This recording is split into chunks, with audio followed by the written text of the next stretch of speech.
Cuando Javier corrigió a su maestro, lo expulsaron, pero lo que la escuela no esperaba era quién iba a venir a recogerlo. La campana acababa de sonar en el colegio Lincoln Oeste, en Baton Rouge, Luisiana. Los estudiantes llenaban los salones, charlando sobre el partido de fútbol de la noche anterior o qué habría de almuerzo. Pero para Javier López, el día ya estaba todo planeado en su cabeza. Javier no era como la mayoría de los chicos de su clase de séptimo grado. Mientras los demás pasaban los fines de semana pegados a los videojuegos, él se levantaba al amanecer para ayudar a su papá, Miguel López, a manejar la finca familiar.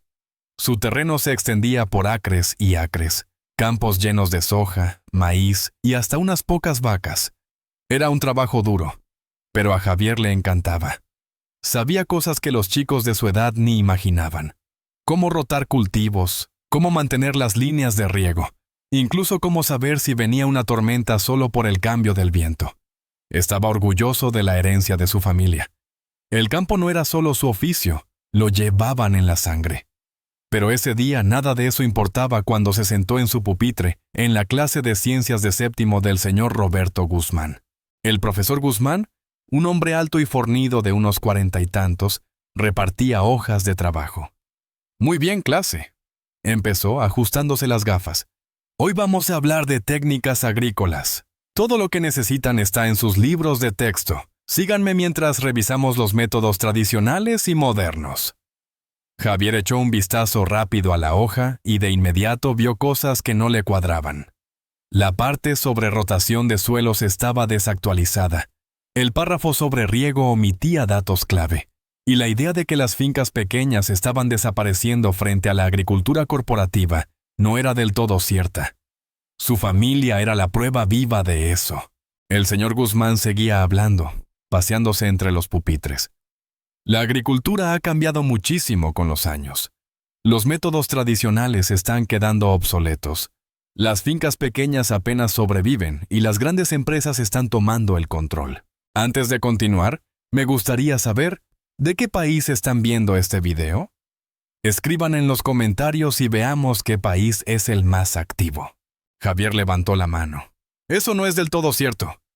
El señor Guzmán se giró, su cara se tensó un poco. ¿Perdón? Mi familia tiene una finca, dijo Javier, enderezándose en su asiento. Usamos técnicas modernas, pero somos pequeños.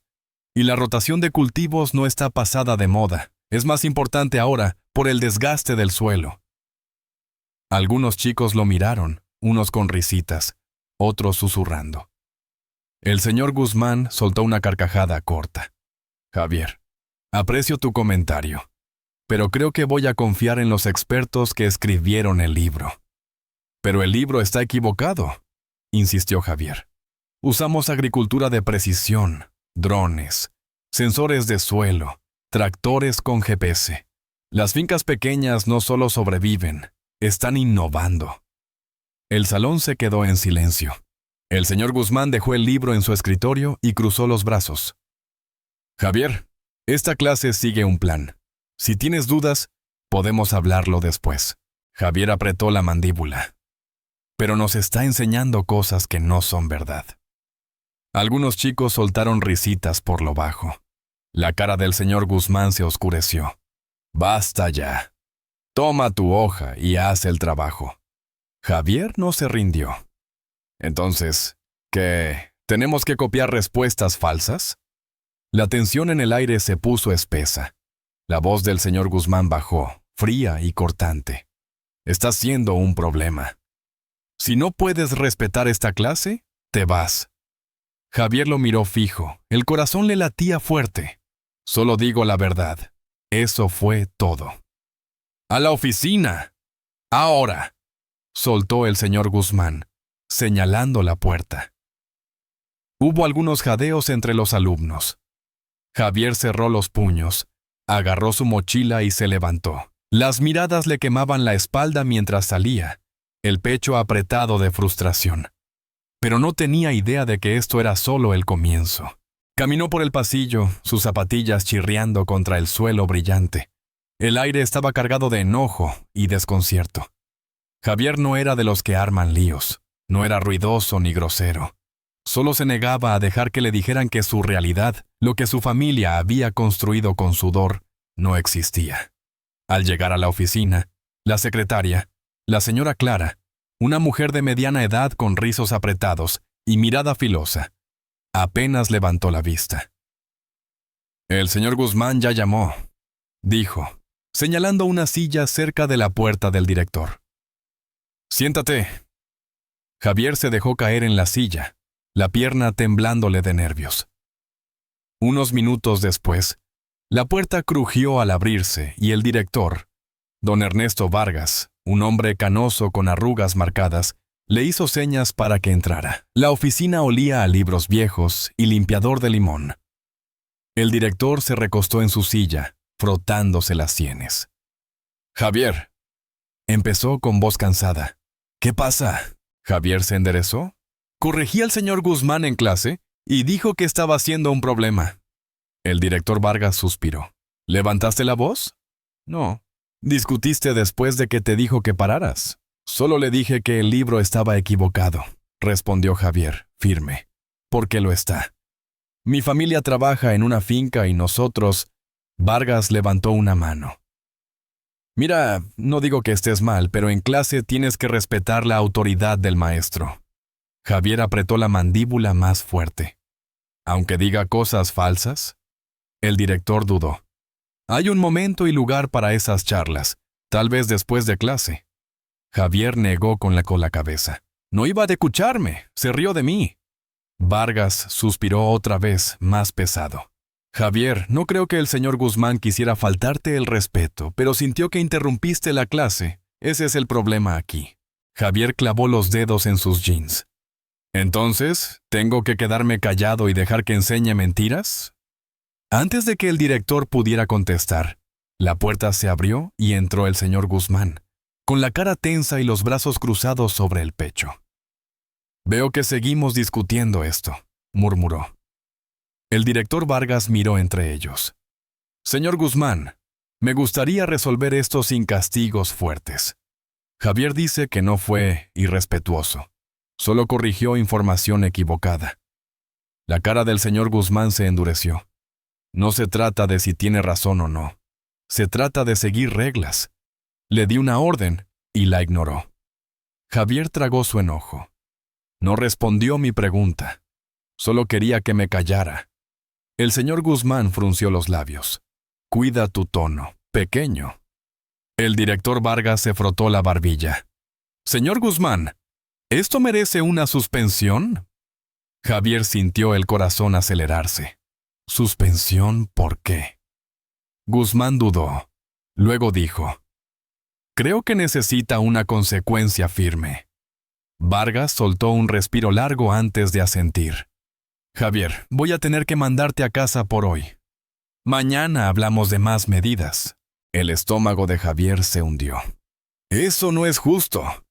El director levantó una mano. «No se trata de justicia, Javier, se trata de orden».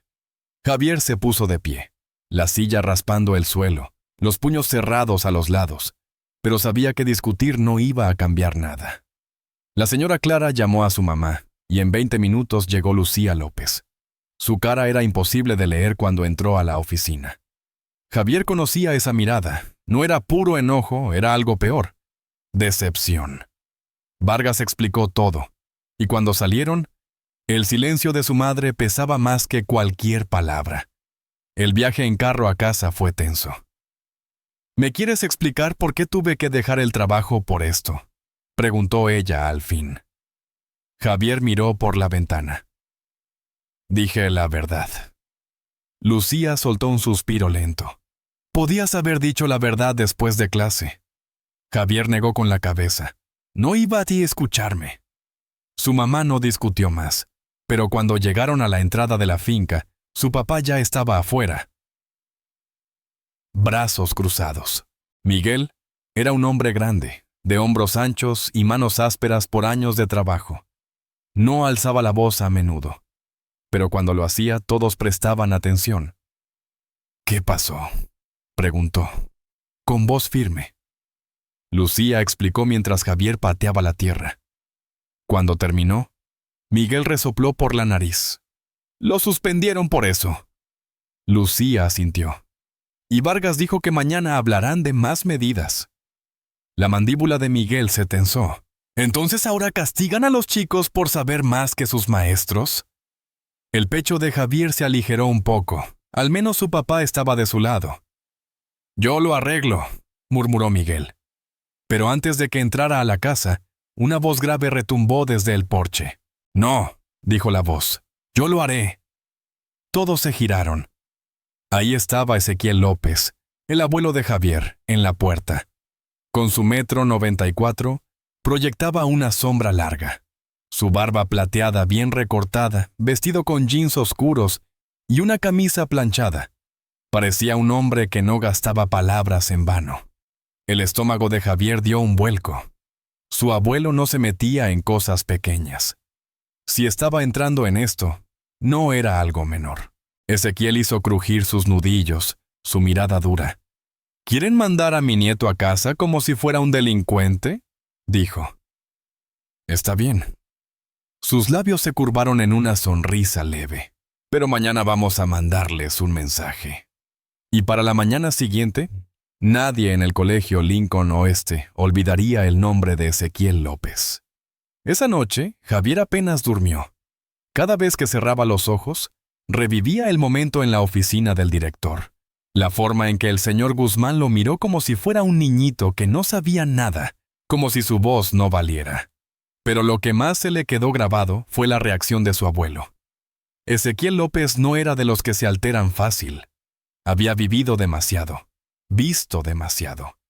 Veterano militar retirado, había construido su riqueza con inversiones inteligentes en tierras y agricultura, convirtiendo una finca pequeña en un imperio. En el pueblo lo respetaban, algunos hasta le temían, no porque fuera violento, sino porque era de esos hombres que no dejaba pasar un desaire. Así que cuando dijo que mandarían un mensaje, Javier supo que algo grande venía. Por la mañana, la casa estaba en movimiento. Javier estaba en la mesa de la cocina, mirando su tostada sin comerla, mientras su mamá caminaba de un lado a otro, teléfono en mano. No entiendo cómo esto se salió de control, murmuraba. ¿Por qué actúan como si hubiera cometido un crimen? Miguel tomó un sorbo de café, su cara sin expresión. Porque a algunos no les gusta que los cuestionen. Ezequiel estaba sentado a la cabecera, tranquilo como siempre, cortando sus huevos como si no tuviera una sola preocupación. Luego, sin levantar la vista, dijo: Javier, attention, ponte una camisa limpia. Vienes conmigo. Javier parpadeó. ¿A dónde? Su abuelo lo miró al fin, una sonrisa lenta asomándose. Al colegio. Antes de que Javier pudiera preguntar más, lo escuchó. Un rugido profundo y lejano que hizo temblar las ventanas. Su papá dejó la taza en la mesa. ¿Ahora qué, Zach? Ezequiel empujó su silla hacia atrás y se levantó. Te dije que yo lo arreglo. Javier corrió a la puerta principal, la abrió de golpe y lo vio. Un helicóptero negro brillante cortando el cielo. Se le cortó el aliento mientras el aparato bajaba, levantando polvo al posarse sobre el campo familiar. Las hélices agitaban el aire, hojas volando, los caballos en la distancia moviéndose inquietos. Javier se giró hacia su abuelo, ojos como platos. ¿Vamos en eso? Ezequiel salió al porche, ajustándose los puños de la camisa. Te dije, pequeño, vamos a mandar un mensaje. Su mamá negó con la cabeza, pellizcándose el puente de la nariz. Papá, ¿esto es necesario? Ezequiel la miró, voz firme. ¿Quieres que tu hijo aprenda a callarse cuando sabe que tiene razón? Ella dudó. Ezequiel asintió. No lo creía. Con eso, caminó hacia el helicóptero como si fuera un día cualquiera, el piloto ya esperando con la puerta abierta. Javier no lo pensó dos veces, lo siguió y subió. Cuando se abrochó el cinturón, el motor rugió y el suelo desapareció debajo. El estómago le dio un vuelco, pero apenas lo notó, porque hoy no solo iban a llegar al colegio, iban a hacer una entrada que nadie olvidaría. En el colegio Lincoln Oeste, el director Vargas estaba teniendo una mañana pésima. Apenas se había sentado con su café cuando la señora Clara entró corriendo, la cara pálida. Señor, tartamudeó. ¿Qué pasa?, preguntó él. Ella dudó antes de soltar. Hay un helicóptero aterrizando en el campo de fútbol. Vargas parpadeó. ¿Perdón? Pero antes de que ella repitiera, un zumbido rítmico llenó el aire. Los libros en su estante temblaron. Las ventanas vibraron. Vargas se levantó de un salto y corrió a la ventana. Lo que vio lo dejó sin aire. En medio del campo de fútbol, un helicóptero negro aterrizaba, levantando tierra y pasto. Y bajándose, como si fuera el dueño del lugar, estaba Ezequiel López. Las hélices se desaceleraron, pero el impacto ya estaba hecho. Los estudiantes llenaron los pasillos, apretándose contra las ventanas, boquiabiertos. Algunos sacaron sus celulares, grabando mientras la figura de 1,94 m de Ezequiel López pisaba el campo, sus botas brillando contra el césped. Detrás, Javier lo seguía, aferrando su mochila, intentando procesar todo. Desde dentro, los profes miraban por las persianas, susurrando. Algunos chicos jadeaban, otros reían incrédulos. Un niño murmuró, ¿Es tu abuelo? Javier apenas asintió. Los guardias de seguridad corrieron al campo, pero Ezequiel ni aminoró el paso. El director Vargas salió furioso, la cara roja, la corbata algo suelta, como hombre que ya lamentaba haber despertado. «Señor López, ¿qué significa esto?», exigió sobre el rugido apagándose del helicóptero. Ezequiel ajustó sus mangas, hablando con esa calma imperturbable de siempre. «¿Qué significa?», repitió.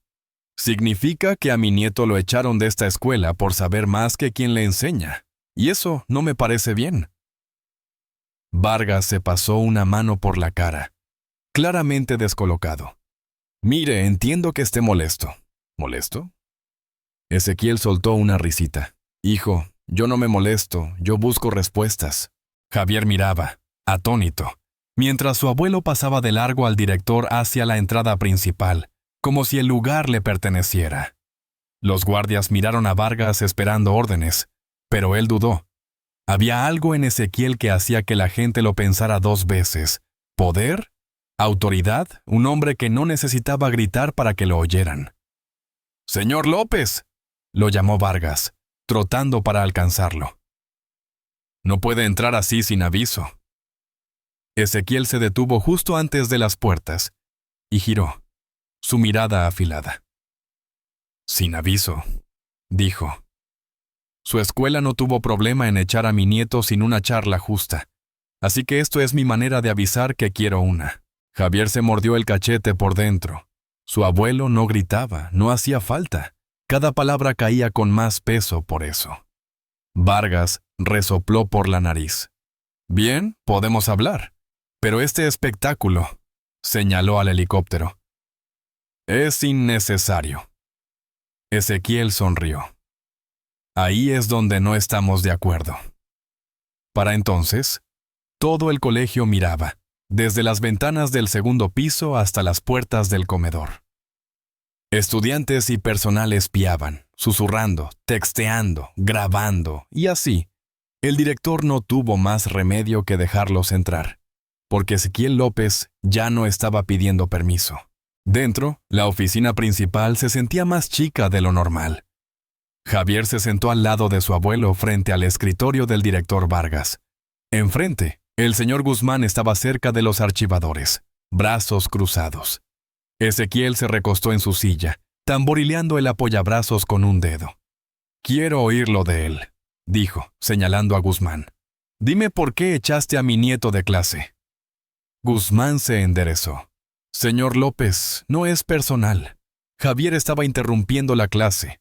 Le pedí que siguiera instrucciones y se negó». Ezequiel ladeó la cabeza. «A ver si entendí. Un niño corrige información falsa en tu lección y, en vez de abrir una charla, lo castigas». Guzmán apretó la mandíbula. No era el momento ni el lugar. Ezequiel se inclinó un poco. «Entonces, ¿cuándo? Porque yo creía que la escuela era para aprender». El salón quedó en silencio. Javier tragó saliva. Nunca había visto a un maestro quedarse sin palabras. Guzmán carraspeó al fin. De todos modos, el comportamiento de Javier fue inapropiado. Ezequiel lo miró fijo un buen rato. Luego soltó una risita baja. ¿Inapropiado? Mira, pequeño, estuve en el ejército.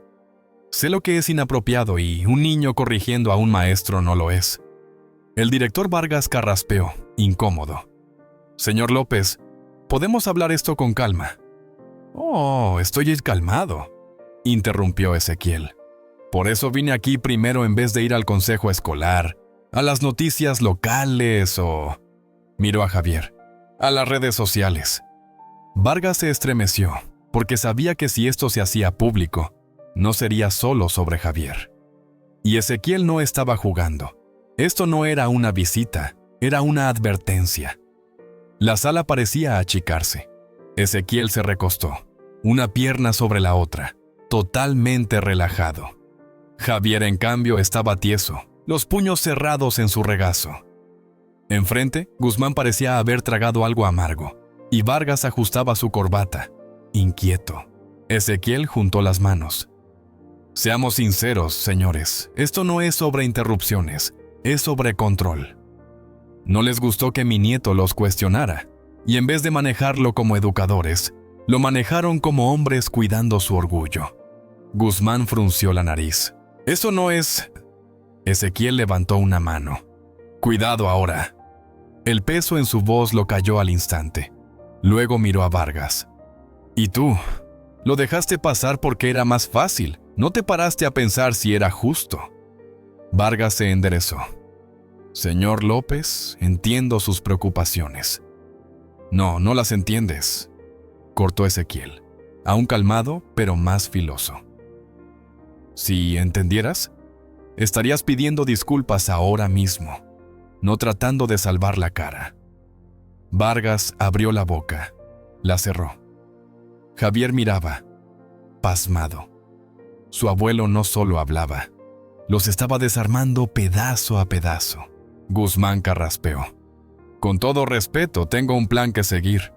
Si cada alumno parara la clase para cuestionar el material, Ezequiel alzó una ceja. ¿Todos cuestionaron el material? Guzmán dudó. No, pero... ¿Más de uno? Guzmán apretó la mandíbula. No. Entonces solo mi nieto, dijo Ezequiel, abriendo las manos. Parece que no es un problema de clase. Es un problema tuyo. Javier nunca había visto a un adulto sin palabras así. La cara de Guzmán ardía. No quise hacerle daño. Ezequiel se inclinó, clavándole los ojos. Tal vez no, pero daño se hizo igual. Silencio. Vargas tamborileó su pluma en el escritorio. Señor López, quiero resolver esto. ¿Qué pide exactamente? Ezequiel resopló por la nariz. Primero, Javier vuelve a clase hoy, sin mancha en su expediente. Vargas asintió lento. Podemos arreglarlo. Ezequiel levantó un segundo dedo. Segundo, una disculpa formal tuya y del señor Guzmán. Javier contuvo el aliento. Una disculpa de un maestro. La cara de Guzmán se torció. Eso no es necesario. Ezequiel se encogió de hombros. Entonces tendré que hablar con el consejo escolar. Tengo amigos ahí, ¿sabes? Quizás haga unas llamadas a reporteros locales. ¿Han visto qué pasa cuando una escuela silencia a un estudiante negro que solo dice la verdad? Vargas se puso rígido. Guzmán tragó saliva. Javier casi podía oírles pensar. Ezequiel les daba una opción, pero no realmente, o hacían lo correcto ahora, en silencio, o después bajo presión pública. Guzmán miró a Vargas, luego a Ezequiel, y suspiró reacio. «Está bien». Ezequiel giró a Vargas, expectante. El director ajustó sus gafas y carraspeó. «Javier, no debimos apresurarnos a juzgar, lo siento». Javier se quedó helado. No sabía si era shock o si esperaba despertar. Luego, lento, Guzmán soltó un respiro, las manos apretadas como si le doliera. «Javier», dijo entre dientes, «lo siento». Javier no dijo nada, no porque no pudiera, sino porque por primera vez no tuvo que hacerlo. Ezequiel dio una palmada. Bueno, ya arreglamos eso. Se puso de pie, imponente sobre el escritorio. Voy a estar vigilando este colegio. Si algo así pasa otra vez, no vendré solo. Las cejas de Vargas se juntaron. ¿Es eso una amenaza? Ezequiel sonrió. No, es una promesa. Javier agarró su mochila mientras su abuelo le decía, «Vamos, pequeño, a clase». Y así, la reunión terminó. Mientras caminaba por el pasillo, todas las miradas estaban en él. Los chicos susurraban, algunos asentían con aprobación, otros solo lo miraban fijamente. Javier no estaba seguro si lo veían diferente, con respeto o solo sorpresa, pero la verdad no le importaba. Al entrar al salón, Guzmán apenas lo miró. Y por primera vez, Javier tomó su asiento sabiendo que había ganado. Se deslizó en su pupitre, sintiendo un peso levantarse de su pecho. El salón estaba callado. Algunos lo miraban con cautela, otros sonreían como si hubieran visto el mejor enfrentamiento de la historia. Unos chicos le dieron un leve asentimiento, no de los que te dan por ser genial, sino de esos que dicen, «Vi lo que hiciste, eso tuvo valor».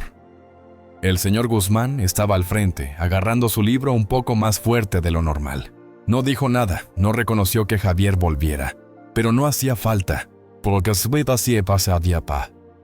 todos en ese salón sabían qué había pasado. La clase siguió, pero algo era diferente. Javier ya no era solo un estudiante más, era la prueba de que a veces plantarse firme podía sacudir todo el sistema. Esa tarde, el helicóptero despegó otra vez. Javier estaba afuera con su abuelo, mirando las hélices cortar el cielo. El estacionamiento del colegio aún estaba medio lleno, pero sabía que para mañana todo el pueblo estaría hablando. Ezequiel ajustó sus mangas, echándole un vistazo. ¿Qué aprendiste hoy? Javier lo pensó. ¿Cómo había estado listo para pelear con palabras? ¿Cómo creyó que la única forma de ser oído era discutir más fuerte? Pero su abuelo le había mostrado algo distinto. El poder no era solo tener razón, era saber cuándo hacer que te escuchen. Javier sonrió. Que cuando te subestiman, el error es de ellos, no tuyo. Ezequiel soltó una risita. Chico, listo. Se quedaron en silencio un momento, el sol bajando en el cielo. Luego Ezequiel le dio una palmada en el hombro. La próxima, eso sí, avísame antes de que te echen del colegio. Javier rió. No prometo nada. Y mientras el helicóptero se perdía en las nubes, Javier entendió algo. Esto no era solo sobre él. Era sobre cada chico al que le han dicho que se siente y se calle. Cada chico que sabe algo que el mundo no quiere oír. Hoy, por todos ellos, se aseguró de que lo hicieran. Nunca dejes que silencien la verdad, sobre todo cuando la sabes mejor que ellos. El conocimiento no es solo poder, es un arma, y los más inteligentes saben exactamente cuándo usarla. ¿Alguna vez has estado en una situación así? Gracias por escuchar. Por favor, comparte tus pensamientos, dale like a este video si te fue útil y suscríbete para más.